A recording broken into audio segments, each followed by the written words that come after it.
everybody, thanks for joining us today. I'm here with Pastor Chad, lead pastor at Freedom Life Church, and we're here to discuss this last Sunday's message, the Passover.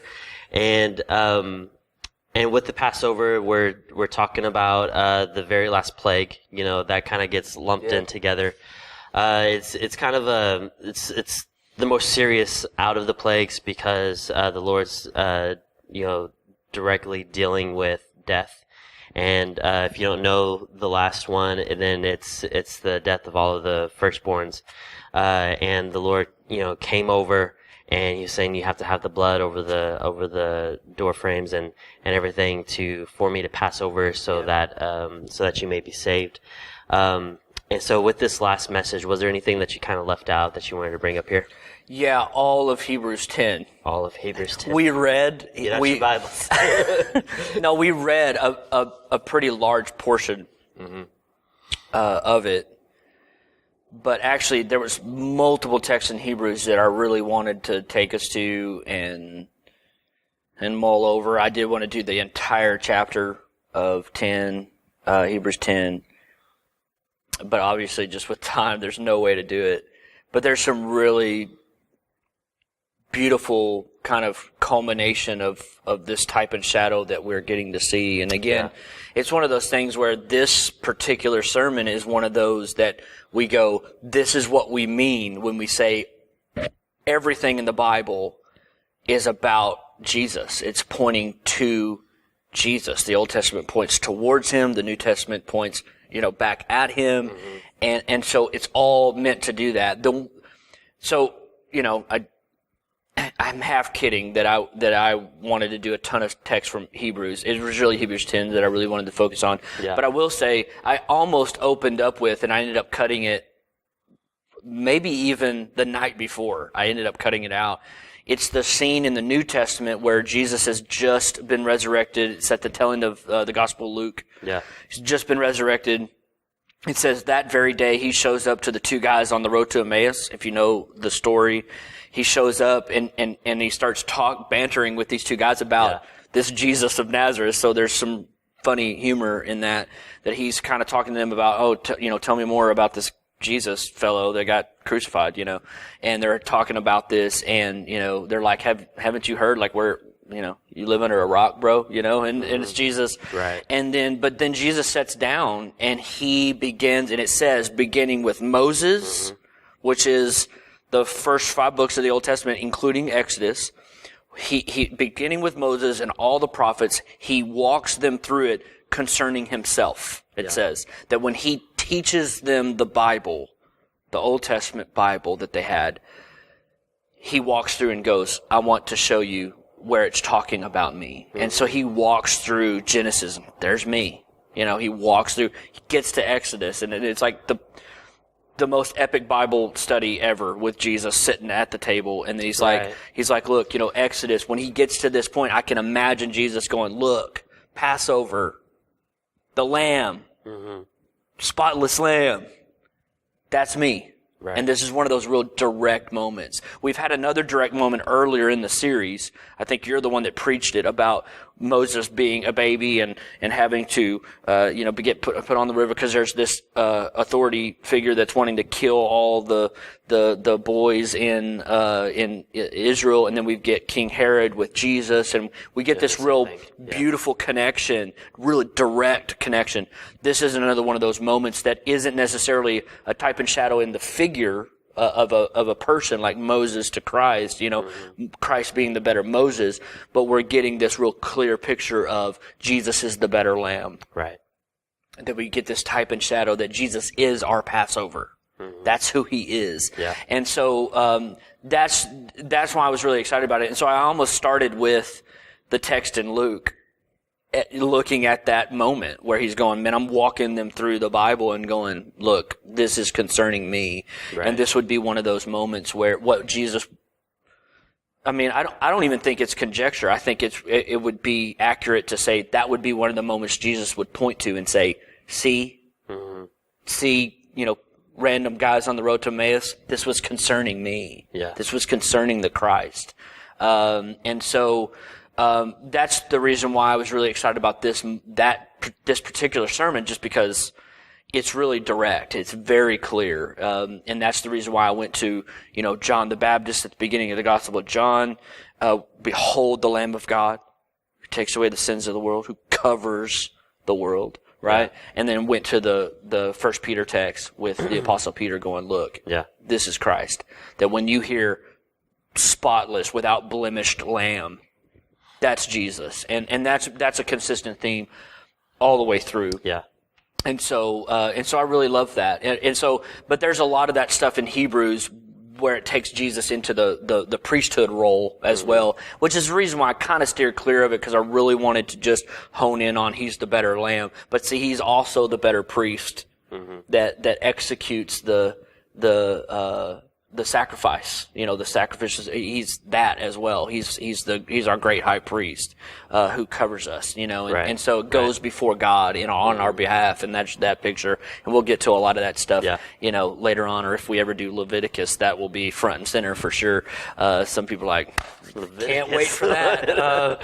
Can't wait for that. With the numbers. or if and when we get a chance to do the book of Hebrews, which I would really love to do, because it's a great book. It's a great moment to connect Old Testament with New Testament. It's one of the best books to do that. There's several books that, obviously all of them connect, but there's some really direct connections in the book of Hebrews that are very beautiful, and that's the reason why I really wanted to go to it all the time. But again, it kind of took more the Christ in the, Christ being in the priesthood role, and which is the reason why I kind of steered clear of it and just hunkered down on the texts that talk about him being the sacrifice, the lamb that's sacrificed for us. And so, but anyways, I almost started with the Emmaus text because I think it's awesome that Jesus is sitting down going, this is me, and this is one of those moments. So, anyway.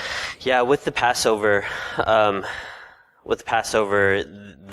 whole criteria was you have to have the blood over the door frame and stuff, and you're looking at it, and we always see that picture of,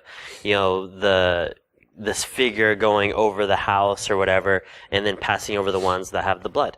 And I think even in our video that we show on Sunday mornings, it shows something of that sort.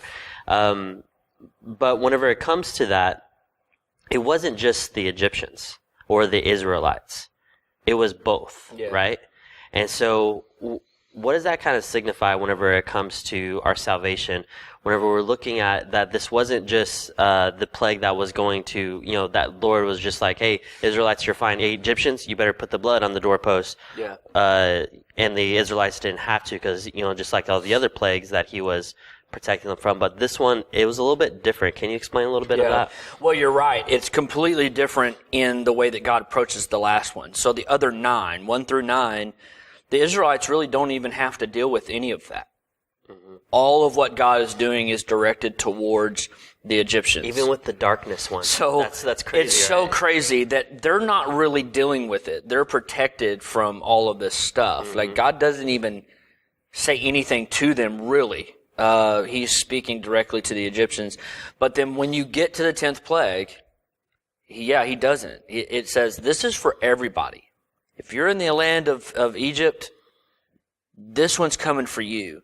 And I think it's interesting because he's basically, he's laying out the truth of who we are as humanity. He's laying out the truth of the need for salvation. He's laying it out there by saying, look, not even my people are going to be protected from death, because death coming for everybody. Yeah. And I think this is the picture that he's painting, is death is coming for everybody. So nobody's immune from this. And so he does not protect his people, but rather he provides them with redemption. He provides them with protection, with rescue, with covering. He provides them with something else. He provides them with a death of another in the Lamb. Yeah. He provides the death of another, so that death is in their household. And so there is no other need for the death of anyone else in the household. That's the picture, right? And so then it's taking the blood of that lamb who died in the place of the firstborn son, and then the blood goes over the doorpost. So it's God going, look, This comes for everybody. Nobody's immune to this, all right? And so there's things that will happen, if I can put it this way. There's things that will go on in life, and there's things that I'll do in this world. There's things that's going to go on that may not even affect you.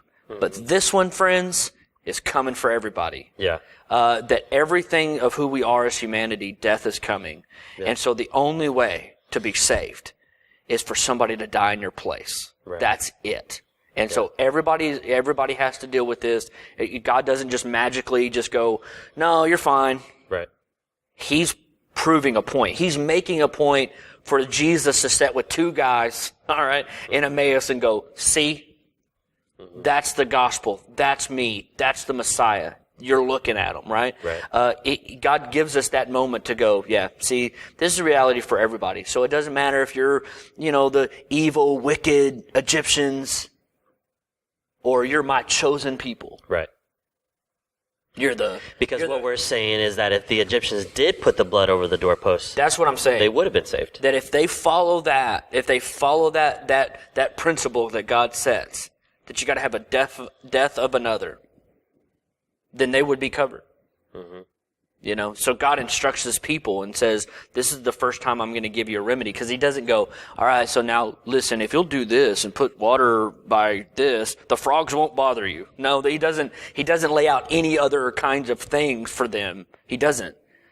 Because he knows, the flies aren't going to be where you are, so you're going to be fine. So don't worry about it. Yeah. But this is altogether different, and I think it shows the world. I think it shows how he's made the world to be and how he's made all of humanity in need of another to come and to die in their place. Yeah. Because if you don't have that, you've got nothing. Yeah. So even if you're, the sweet little church kid that gets born into a great family that goes to church all the time and you know things about Jesus, you still need to put your faith in the death of another to be saved. Yeah. That your grandmother's faith isn't going to save you. And I think that's a great picture. Yeah. That's it. Mm-hmm. You're my chosen people, yes. But you still need to be covered by the blood of a spotless lamb. You still need that. And so I think it speaks to all of us. I think it speaks to the person that is kind of on the licentious, doing whatever you want to, ignore God, deny him side. But it also speaks to those of us that were raised in church and we know what to do, and we're God's people and we're all the children of God, and he's got the whole world in his hands, and we know all of that kind of stuff. Jesus loves me, this I know, for the Bible tells me so, and we know all of that kind of stuff. But he says you still need to put your life under the covering of the blood of a spotless lamb, and his name is Jesus, and you still need that. Right. That you're not going to be okay without that. Yeah. So who cares if you're my sweet little people? Right. Who cares? I need the blood. In the New Testament, it'll describe it as Jew and Gentile. That's great. Right. No, that's excellent. Yeah, exactly. You're exactly right. It's that same view. Mm-hmm. We all need it. And so that there is no difference. The Apostle Paul will consistently lay that idea out. Mm-hmm. There's no difference, bro. Every single one of us need the covering of Christ. Right. Both Jew and Gentile. This salvation, this power of God to salvation is for the Jew, for the Gentile. It's for everybody. You have to have it. And it doesn't matter what end of that spectrum you're on. Yeah. You gotta have your life covered. And this also kind of brings up the idea of there's only one way, right? This also brings up the idea that there is only one way to salvation. And because whenever you look at the Passover, God wasn't like, well, you can either do the blood over the door, and then he had option B, C, and D, right? You're right. Right. He didn't have that option and stuff. This is the way. Yeah. And stuff. And so that it kind of defeats all other religions, all other gods, saying that there's different ways, there's different paths unto salvation. He made it kind of clear right there. No, he makes it very clear, and that's a great point that he does. He makes it very clear that, look, this is the only way to be saved, to be rescued, is that somebody's got to die. Yeah. Somebody's got to die. And I say it all the time that, that's the only way you're going to make up for your sin, because we play that game. Like, well, I'm going to try to make up for it, and we play that. Right. And we go, no, because the only way to make up for this is to pay the wages. And the wages of that sin is death. You have to die and go to hell if you're going to pay this thing back. Right. Right? Right. And God says, but I don't want that for you. God says that's a reality, but then he comes to us as humanity and goes, there's a better way than this. Right. Here's the better way, is to have somebody die in your place. And he did that. Yeah. He came. I sent him. I sent my own son. My son, that's referred to by Paul in Colossians, the firstborn from among the dead, right? He's the firstborn. Right. Right? God offers up his firstborn in essence, his only son for us, and he dies in our place. And the writer of Hebrews will say once for all. Right. That he covers everybody, right? He covers. So it's almost as if, you even take the way that it lays it out, the instructions, you look at it. So, okay, if your family is this, this size, whatever, join with another family, get a lamb or whatever. Right. It's basically saying Jesus is the one lamb that everybody can get in on. Yeah. That we should all come together around the one way, the one sacrifice, the one need, the one blood, right? Right. Is Jesus. And so every family, get around this. Yeah. It's the only lamb you need, right? And so come around this and be a part of this together and share in the shed blood of a spotless lamb named Jesus. And that's the way that it should feel. Right. And that's the beauty of looking at the Bible, honestly, properly. Looking at the Bible the way Jesus would look at the Bible, according to those texts like that. I think I did quote the John 5 text where he's talking to the Pharisees. Hey, the Old Testament scriptures that you're studying are testifying about me. I think I said that in the sermon.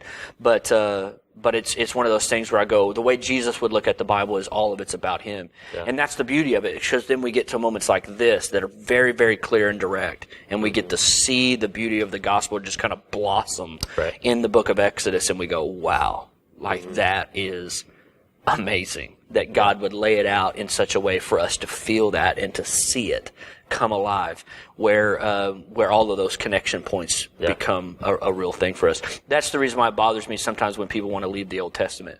Right. That's a whole other can of worms that we don't need to get into. But you know what I'm saying? It takes, I think that eliminates some of the beauty of what God has done, where we can't see it as clearly as we should because we don't see what he's been doing since the beginning of time. Right. What God has been doing to redeem his people. Yeah. That's, from the foundations of the world, the Lamb was slain. That from the beginning, this was the plan, and this was the design, and that God knew the Exodus was going to happen, and God knew that he was going to lay this thing out for his people to see it, and not only see it, but then celebrate it for generations until the Messiah shows up. Right. And becomes the Passover for us. And then I think it's so beautiful because then we see Jesus at Passover. Yeah. This is my body. This is my blood. Yeah. And we see that right before he goes to the cross and proves it. Yeah. And proves it. And says, I told you. Yeah. That it needs to be me, Yeah. So, I like how he made it. I like how he made it very clear on how everybody was remembering the Passover and what happened there. And then now in the New Testament, he's saying, well, do this in remembrance of me. Of me. Of me. So that's communion for us, we're not celebrating Passover the way they did, but in essence, we're celebrating our Passover, which is Christ. Right. That he's who we are, and that's communion for us. Is that every time we do that, is remembering the beauty of what God has done. Yeah. So it's amazing. Yeah, it's great. And I think this is something that we all have to understand. Just like, you were mentioning earlier how Israelites and the Egyptians, it didn't matter. Like, in the same way, if the Israelites didn't put the blood over the posts, even though that's God's people, you would have died. They would experience that. And it doesn't tell us whether or not that happens or not. I don't, if I remember right, it doesn't really tell us if some of the Israelites are like, I'm not going to do that. It doesn't really say that. So I think if I'm the firstborn in the house, I'm going, get a lamb. Yeah. Right? So I'm going. Or I'm finding the lamb myself, right? I'm going, the likelihood of somebody going, nah, we're just not going to do that. We don't believe you. Yeah. Is probably unlikely. But I'm just saying it doesn't let us know. But the reality is that would be true. Yeah. Is that if the Israelites did not follow the path of salvation that God had laid in front of them, then they would not have been saved. Yeah. Whereas for us, if we don't follow the path of salvation that God has laid out for us in Christ Jesus, if you put your faith in anything else, then you will not be saved. That won't work. That's not sufficient enough for you. And so we've got to go to Christ for that. And that's but again, that's just the beauty of the the intricate work that God has done in the scriptures to lay that out for us. I think it's beautiful. Right. So, well, thanks for giving us insight onto the sermon and then passages and stuff. I think it's something that we all need to be reading, and if you're not, then jump on board, be in Exodus, read with us. We have a reading plan on our website. If you go to freedomlifechurch.net, you can check out all of the past sermons. Maybe if you missed some and you need to catch up, or any of the follow-ups, we have the reading plans on there, a bunch of resources on there. So just go to freedomlifechurch.net and check all of those out. Okay, we love you guys. Y'all have a great week. See you.